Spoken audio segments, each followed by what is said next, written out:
Thank you very much. Good morning, everyone, and thank you for the opportunity to share a little of the work we're doing here in San Francisco.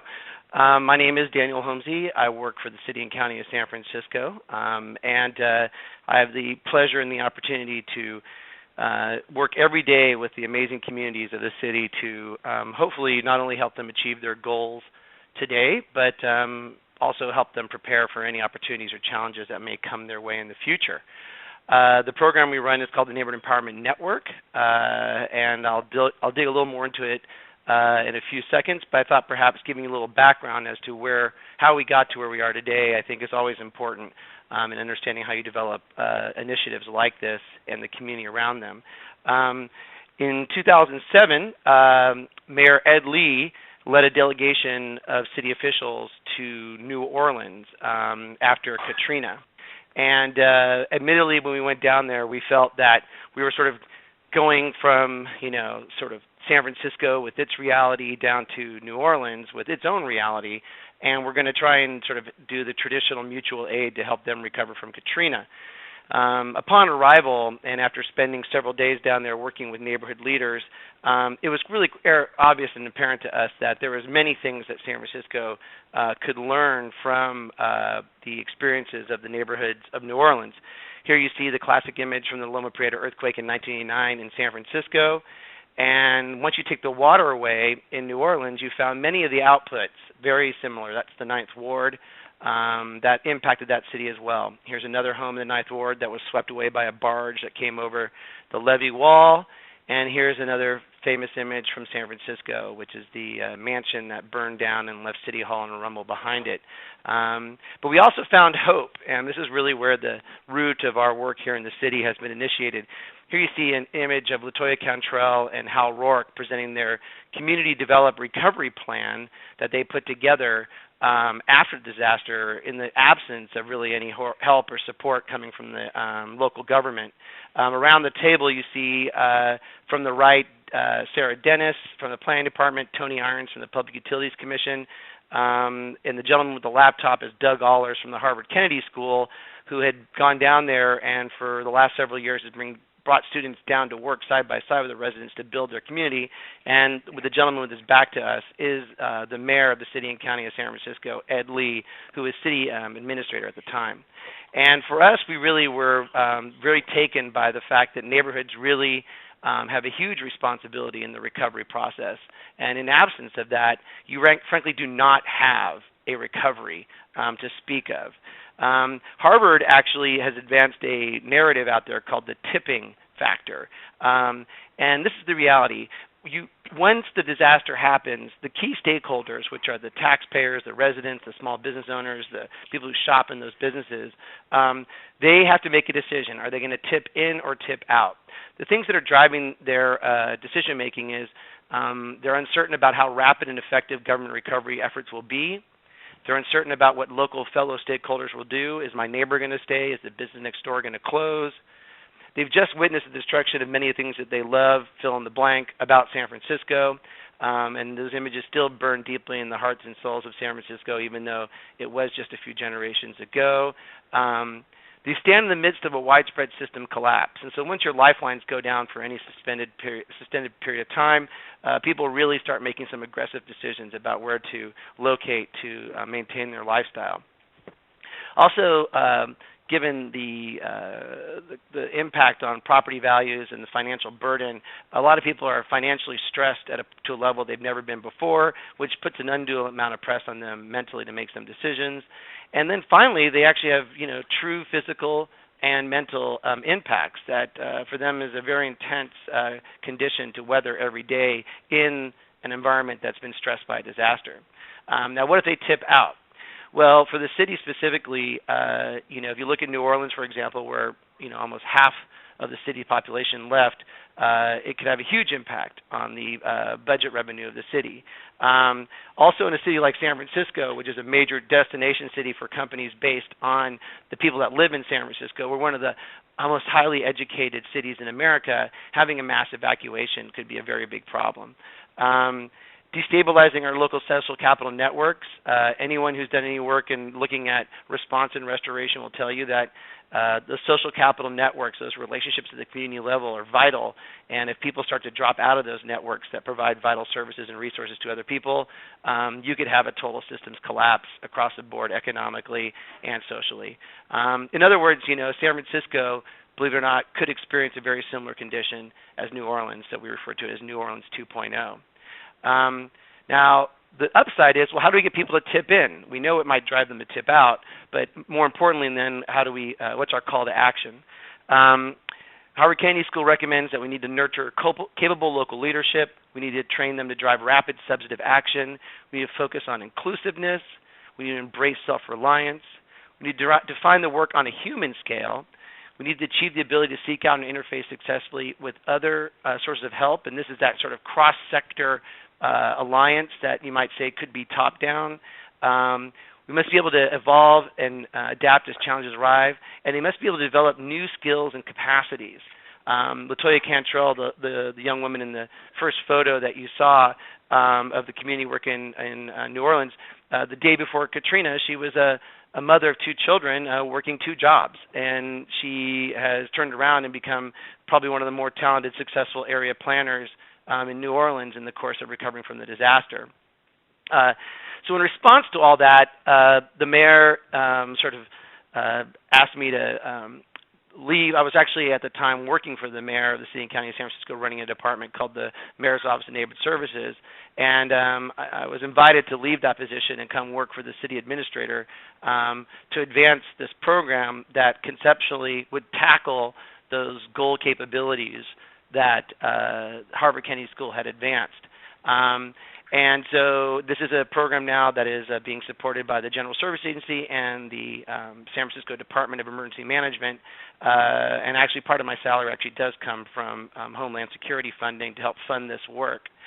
We created something called the Neighborhood Empowerment Network. This is an important initiative that we advanced, and I think what's significant about it is that we didn't hire a marketing firm and then roll it out at some big press conference and invite the neighborhoods to it. We actually sat down with 50 neighborhood leaders, many of whom are perhaps some of the less government-friendly individuals in the city, and put together this vision and strategy in order to ensure the highest level of buy-in and ownership from the neighborhood leadership across San Francisco. The NEN universe looks like this, and it probably looks like a lot of other cities that everyone else probably lives in. To the far left, we have the government branch.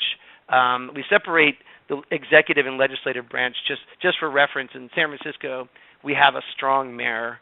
The mayor of the city and county of San Francisco is independently elected from the council, if you will, and they actually oversee the development of the budget and manage about 40 departments directly. This Thursday, we'll be introducing our city budget at a very reasonable $6.4 billion. So it's not a small task to run San Francisco. And then we actually carve out separately the government agencies, who, as we also refer to sometimes as the bureaucracy. And it's always important to understand the cultural differences between those two institutions in government and relate to them accordingly. In the center, we have the NGO universe, the non-governmental organizations. This includes everything from our faith-based community and nonprofits. And then in the piece above that, we have our, and of course the private sector, our academic institutions. And our academic institutions we call out uniquely because we really feel they're an incredibly important resource in the work of running our city today and ultimately rebuilding our communities should we need to after some kind of an event. And then to the far right, we have our neighborhood groups and our residents. And again, we split those into two. There are a lot of neighborhood groups in our neighborhoods, but intrinsically not all residents feel like they are a member of those groups, so those groups identify them or represent them. So we ultimately split those two groups out as well, realizing that you must bifurcate your communication strategy and not always flow through these self-assigned organizations. So for us, one of the big game changers has been the creation of something called NEN University here in San Francisco. San Francisco is really well known for its tourist business and also its leadership in the sort of technology fields. We have some small companies like Twitter and Salesforce here in San Francisco that call us home. But after looking at the model that was initiated in New Orleans with the Harvard Kennedy School, we realized that we were not tapping into an incredibly valuable resource here in San Francisco, and that was the university community. The three largest players in San Francisco are UCSF, which alone has 28,000 employees, San Francisco State University, which has about 35,000 to 40,000 students and faculty, and then the University of San Francisco, which comes in around 6,000 to 7,000 students and faculty. And these are amazingly important organizations that every day are actually doing service learning and engaged learning in our neighborhoods, helping communities achieve a better condition in a self-assigned basis. And the truth was that the city had not really ever figured out how to leverage this community to achieve both its goals and the community's goals. However, over the last few years, and I'm sure many people on this call can relate, we've been going through some pretty massive budget cuts, and has really made it very difficult for us to continue to invest in the capacity building side of our programs, and have really shifted more into a direct services model, which is fine. But if you believe in the teach a man to fish, give a man a fish model, it's definitely undermines some of the long-term sustainability goals you have for communities. And so NEN University now operationalizes all of these amazing assets in these universities and brings them in a coordinated effort with city programs and assets and nonprofits to make a meaningful difference on a sustained basis with our neighborhoods. The highest level program that comes out of the Neighborhood Empowerment Network, which is, again, this alliance of nonprofits and faith-based organizations and foundations and city agencies and such, is an asset-based organizing initiative, the Empower Communities program, that supports communities as they leverage hyper-local problem solving to build strong cross-sector working relationships with both local and regional stakeholders on a sustained basis. And this is really the crux of it, is that we often go into neighborhoods and have sort of a top-down conversation and kind of let them know what their problems are and let them know what we're going to do to solve them. And what we're really doing is robbing them a chance of achieving those conditions that Harvard laid out, especially the ability to lead, to coordinate, to make decisions, to do so inclusively, and to build functioning, sustained working relationships with organizations outside of their community. And why that's so important, of course, is after a disaster, when government really does have a shrinking ability to engage residents, if they don't have an alternative network to plug into, their hands are tied in advancing towards their recovery. So the goal is to also open up a meaningful conversation with residents to help them understand what is resilience. And I know that term resilience is kind of thrown around a lot lately. Before it was sustainability. We often joke that it's the term that it's the pesto of the 2010s. It's a term that everyone seems to feel very comfortable using when they're describing their work, but it really is a very complicated term for the average resident in our neighborhood. So we actually have taken the time to break out resilience into some functional areas. So we help understand that there's 8 functional areas to resilience that we present to our communities: economic, infrastructure, public safety, health, emergency management, education, social, cultural, and spiritual, and environmental. And we help them understand that there's actually 3 levels to resilience. We see there's individual resilience, there's organizational resilience, and there's community resilience. And all 3 are functionally different but connected and scalable, meaning that if you live in a community that all the individuals are failing in an economic area, i.e. poor, low employment levels and an inability to open and sustain meaningful small businesses, you can see that scales up and structurally can destabilize the entire community resilience model. But it's not just the functional areas. What we actually want to do, or the operational, is we want to help people understand what is the functional condition of resilience. And so we've worked with our academic partners and our neighborhood leaders to break out resilience into a functional model so people really see that it's really about behavior that drives resilience. So again, we look at the individual, organizational, community level, but we break it out into 5 sections: financial, governance, communications, research analysis, and outreach. And we feel that at these three levels, if a person or an organization cannot manage its money effectively, if a community can't govern itself in a way that's inclusive and results-oriented so that people feel there's truly a universal buy-in on its decisions, if there's a weak ability to communicate amongst folks so that they can share and update each other on their goals and dreams, if the community can't really actually make meaningful, deep decisions because it doesn't know how to actually research and secure data and process in a way that helps it make the right decision the first time. And ultimately, if it's unable to really organize and plan as a community and really participate in long-term planning processes, it's going to have a real difficult time, not only succeeding today in the urban planning conversations and economic development conversations that are constantly happening in our neighborhoods across this planet, but also obviously post-disaster, it'll definitely weaken the community's ability to participate in the recovery plan. Can you finish in yes, sir. Okay, sorry, go on. This is the second to last slide here. So in this place, what we do is this is one of the models we use for our neighborhoods. We align all the assets that I articulated earlier. We bring together a group of folks that we feel are committed to the long-term sustainability of the community. We actually leverage our academic assets to do stakeholder interviews with grad students. We do asset mapping. We do an infrastructure assessment of their communication environment. We hold summits. We start doing projects. We find that if you want residents to participate in programs like this, you've got to actually accomplish meaningful things that they care about. It could be planting trees. It could be about putting curb cuts in, whatever they want to do. And thus the stars indicate those projects.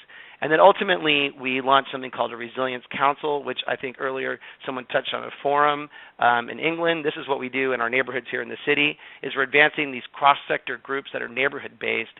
As you can see, the eclectic set of folks in here from inside and outside the neighborhood, working side by side, stewarding the community towards their success on a daily basis, perpetually, so that should the event come together, these people don't meet for the first time in a community room talking about what lays ahead of them. To close, we talk about going back to the future again. There's a lot of wonderful things that have happened in New Orleans. This is a local school that the city and county of San Francisco helped nurture the recovery of. Today it's a U.S. Green Building Council LEED standard school in the middle of the community, housing now 450 children. You can see the hallways of this place were pretty spooky the day we were there. Now they're gorgeously lit with bamboo floors and fluorescent lighting. And throughout the whole experience, you can see that this building sort of symbolizes what many people came to see as the condition of New Orleans. And it's really exciting to go back today and see it be a place full of light and joy. And in the end, to touch on the remarks from the Save the Children person is that and it comes down to these folks right here who maybe were just 1 or 2 years old during the Katrina and now are about to inherit the city and get it back together. In the Empower Communities program, we're building stronger communities one decision at a time. And thank you all for your time today.